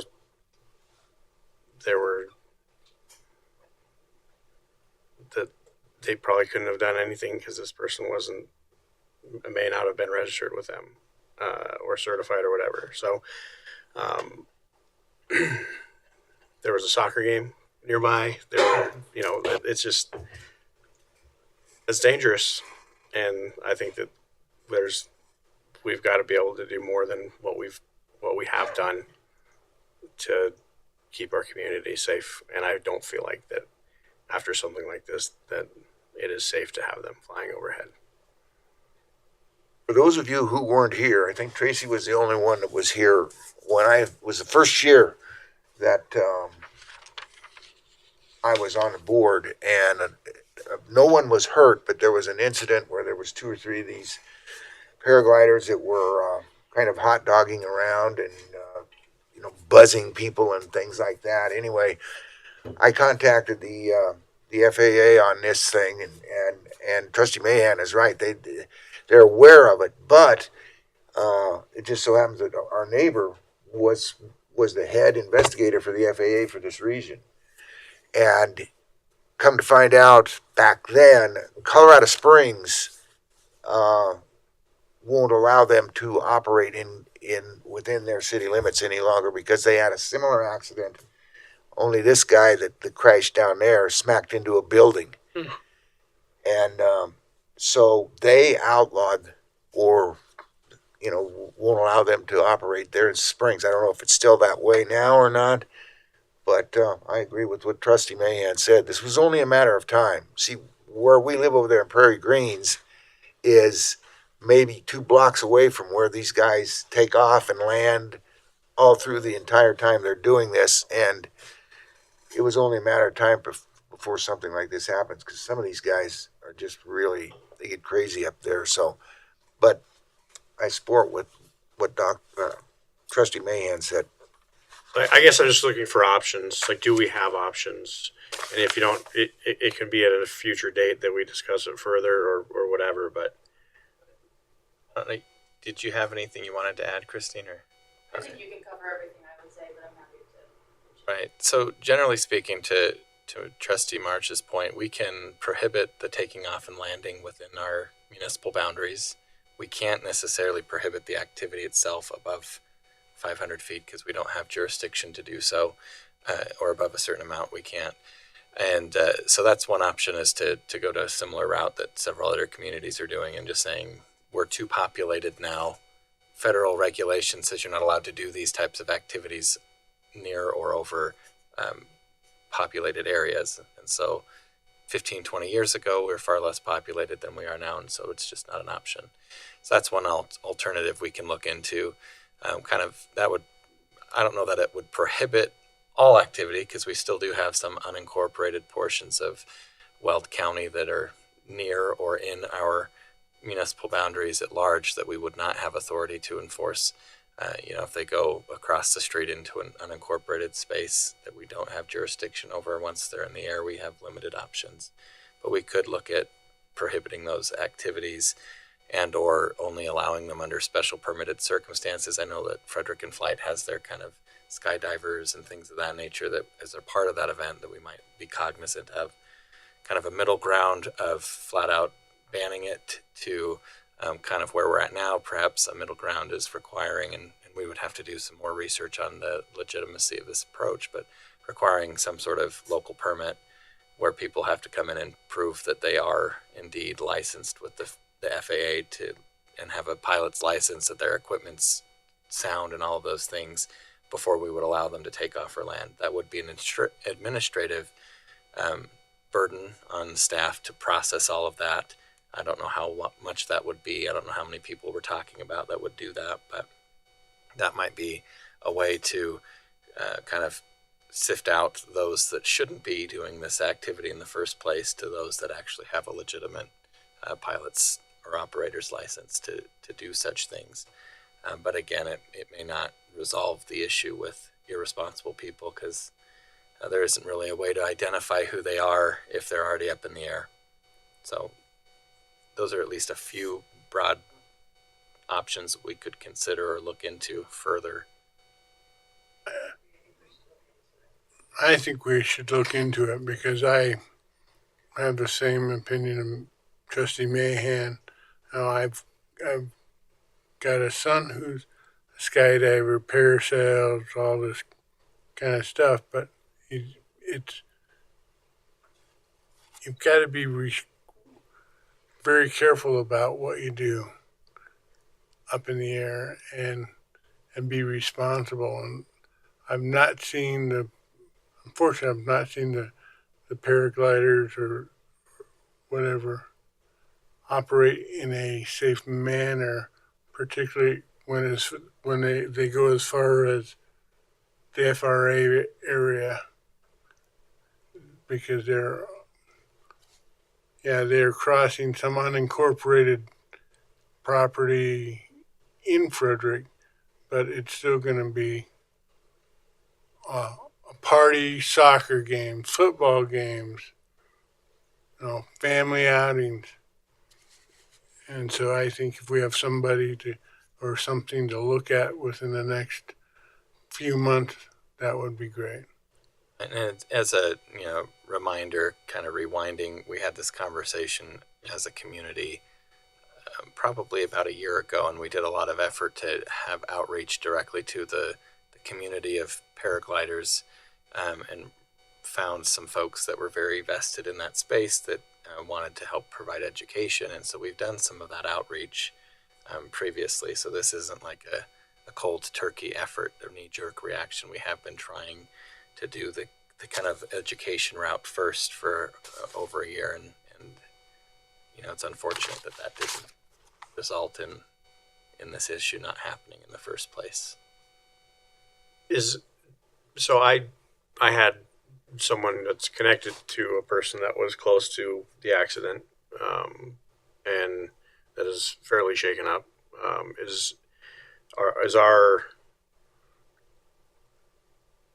It's kind of a gray area when it comes to like our victim services support, because generally they want it to be because a crime was happened against someone before they get a referral to that. I guess is that program available to someone that maybe has experienced some trauma from witnessing something like that happen very close to them? Good question. So typically the way those would work is with some sort of case associated usually a with referral from the PD or something, right? Yes. So if they were nearby enough to have provided a statement, would they be able to at least work with the PD to get that referral? Is that something that would Yeah, potentially? I think the key thing, and feel free, Commander Albert, too. I think it's if it's a community impact and it has a bearing within the community, then I don't see why we couldn't figure out a way to offer some type of service to them, especially if they witnessed something that was pretty difficult. Yeah. Forgive me, Trustee Mahan. Can you repeat what your concern was? I was a little far in the back. Sure. It's so. Generally, my understanding of our Carbon Valley and Mead, the Victim Services Program, is there's generally comes with a referral from the PD to that program in order for them to get those services. In a case like this, where there really isn't a specific case, but they witnessed something traumatic, is there an opportunity for them to get that referral still if they do need some kind of support or services or someone to talk to? Short answer, no. However, the victims advocates that we have in the region are very versatile and want to help. So it never hurts to ask or inquire. I hesitate. We did not classify this as a criminal investigation at this time. This is an incident investigation that we are still looking into. We sent off the parachute is being sent to a company out in Utah to be inspected to see if there's any defaults or any sabotage or anything criminal about it whatsoever. So far, what we have is not the case, especially from the witnesses that we do see. So the police don't really play a whole big part in this matter. We're doing this just because there was a fatality, i.e. a homicide. So I'm going a little too far, Trustee, but to your original question, no, because it doesn't fall under VRA or victims' rights. However, it doesn't mean we can't still be of service. If somebody wants to come forward and speak to one of our victims advocates, we'd be glad to oblige. Okay. And Trustee Mayhem, I'd also suggest we have North Range Behavioral Health as well. That there's a resource there. Okay. And we can get you in contact with them. If nothing else, our victims advocates might not be able to provide services, but they might be able to provide a litany of recommendations of where to go for Point of interaction. assistance. All right. Thank you. So it sounds like you've got some things to kind of bring back to us for options, but I would also maybe encourage reaching out to that community because we have the next 2 weekends worth of stuff. I mean, if the weather is supposed to be as pretty as it is Friday, there's the homecoming and football and all of that they might get out there for, and then definitively on the 21st with Miners Day if it's a beautiful weather day.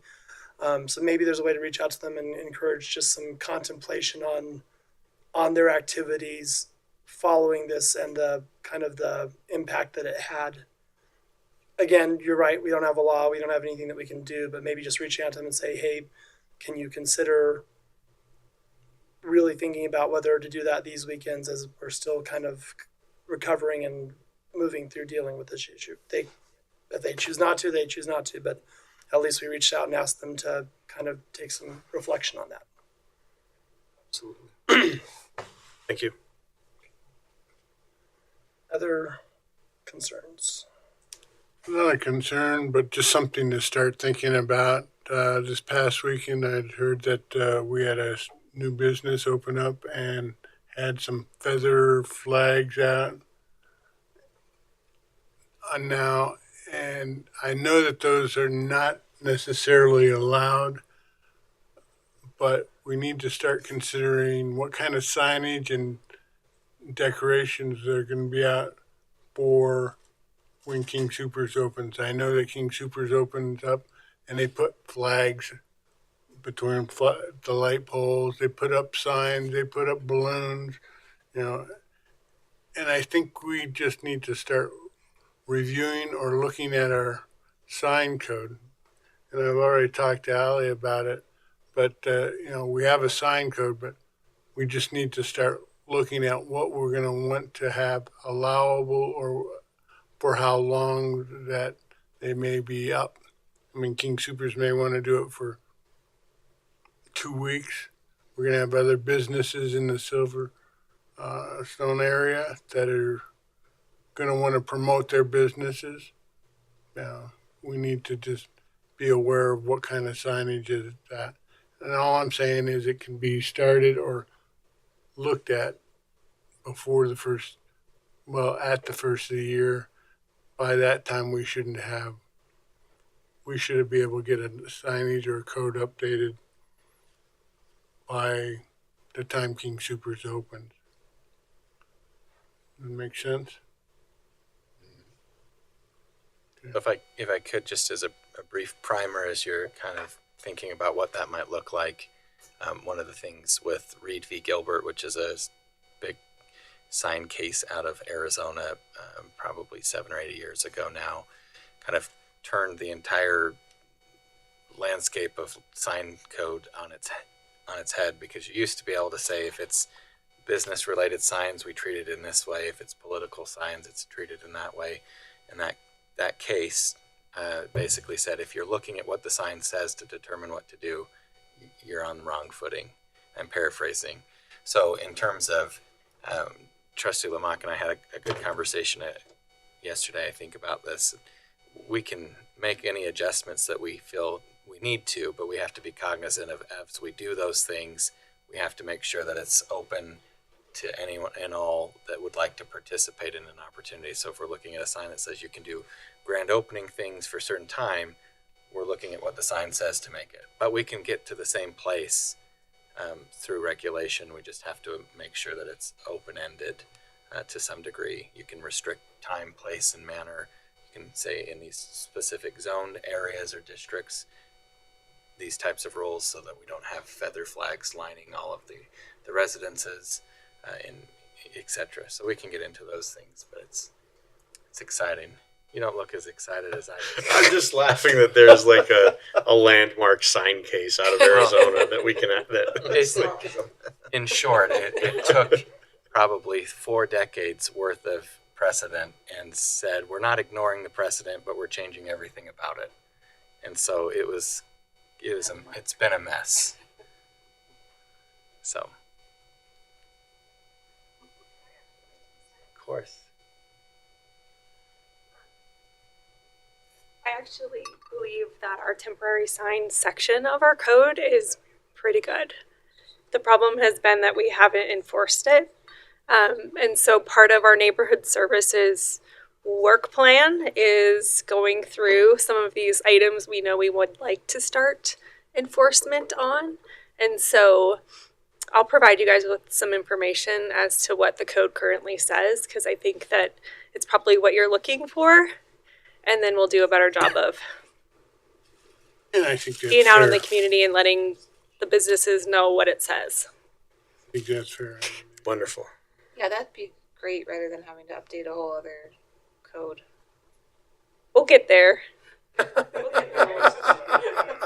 I think for now, I think that we do have a pretty solid sign code. It's the part that I do like about our land use code. So, Probably one of the only ones that's been updated is recently. yes, and because of Storage signs are big business. So. we've also talked about being more proactive and when a business opens in town, giving them some of our regulations before they open so they know what the sign code is and have a little bit, we don't have the enforcement issues a couple years out. So We won't do gotcha on them. Thank you. Start giving them a welcome basket yes, full of what they can and can't don't do this, don't do this. Here's a muffin, and don't do the following things. Yeah. We welcome you, Here's but you some can't do this. You can't do that. We'll avert it. Here's what you are welcome not to do. I like it. Keep it all positive. Anything else? No, I'm done. Thanks for bringing it. Oh yeah, thanks, Chad. Do you have anything you want to report? Not at this time. A couple things real quick. After our mini retreat on Wednesday night, I had the pleasure of going to visit Firestone and inviting them to come and participate with us on Miners Day.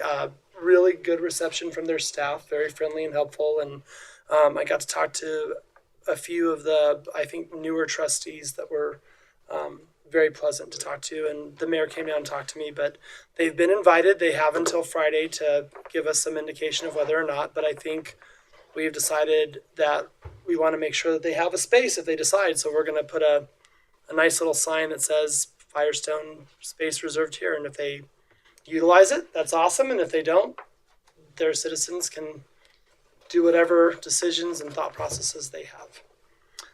But I think it wasn't a bad visit, and it was a lot briefer than I thought it was going to be. I was worried it was going to be a long one, but it wasn't. So, something else, and I see it's over on our parking lot back here, but I think it's something that we want to maybe look at being ahead of the curve, which is, it says MJ.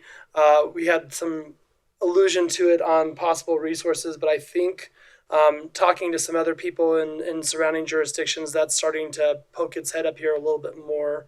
I know Meade is dealing with that in whatever ways they're dealing with it right now. A good suggestion from talking to Brian and Renee possibly is to put out a survey to our residents and see how they feel about it. Because I think if we send out a survey that's, fairly inexpensive, it doesn't need to become a petition or a ballot measure. If they're like, we don't really want this in Frederick, then we know what direction to move. And if they're like 50-50, then that probably means we've got to dig a little deeper and find out. But I think it's something that if we're ahead of it versus being on the sideline for that might be in our best interest and the interest of our town. So that I know that with the Meade people, they're dealing with someone who doesn't live in the town that wants to bring that there, and they stirred up the pot of the people around them trying to figure that out. So that was a thought just from talking to my contact over at Meade. Something else that that is definitely a way down the road thing is looking at kind of surrounding area. Brian's talked about compensation for our staff to make sure that they're good. A touchy area that's always really uncomfortable to talk about is compensation for the board members. I had some thoughts about that as far as like making sure that we're on par with people around us, but also making sure that maybe if we're the ones voting on it, it wouldn't possibly affect us. It would be a down the road thing that would affect future people so that we don't have to have the uncomfortableness of like, doing what Congress does and giving ourselves a raise. But it's something that I think we should think about just to make sure that we're comparable to the people around us. Cause to a probably very small degree, that could determine the people that are coming out and running for these positions in the future. And I just want to make sure that we're on par with the people around us. But again, I think if we do it smart, we can do it in a way that none of us are giving ourselves a raise, but we're making sure that the future, they're on track. And then I had one last question, I was talking with Brian and Jason yesterday, but just kind of a checkup and an update on the opening of Colorado Boulevard at Highway 52, and just maybe some updates of how close we are, because that's definitely something I hear about on a daily, because of where I work and the people around it, and including sending students down to ask me questions that the fellow teachers aren't brave enough to ask me. But just some kind of update, so if we have people reach out to us, we can kind of give them some feedback would be great. Yeah, Mayor Pro Tem, we'll get a email out here probably in the next day or two with up to date information on that and Bella Rosa. Bella Rosa is there's some work going on over the weekend, and they're moving a little bit quicker. So we'll get some more information out here in the next couple of days. That's pretty up to date. And then 52, is there a possibility of opening before Miners Day? That's my biggest concern, I think. But yeah, I hope so. Okay. We'll push for that. Okay. I know that one's looking really good. I know on the weekend there were people were driving it. So I've had the kids ask for homecoming. I was like, I wouldn't hold your breath, but it's been nice weather. Miracles can happen. But I think the biggest concern with the number of people that we have expected for events that we have down there, that would probably be a huge win and helpful for our cause and situation. Yeah. Anything else? No. All right. We're adjourned. We'll see you guys next Friday night and then Saturday, or not at all. Thank you. Thank you. Thanks, Chad. Thanks, Chad. Absolutely. Great. Buddy. Good to have you back, Dan. Ready?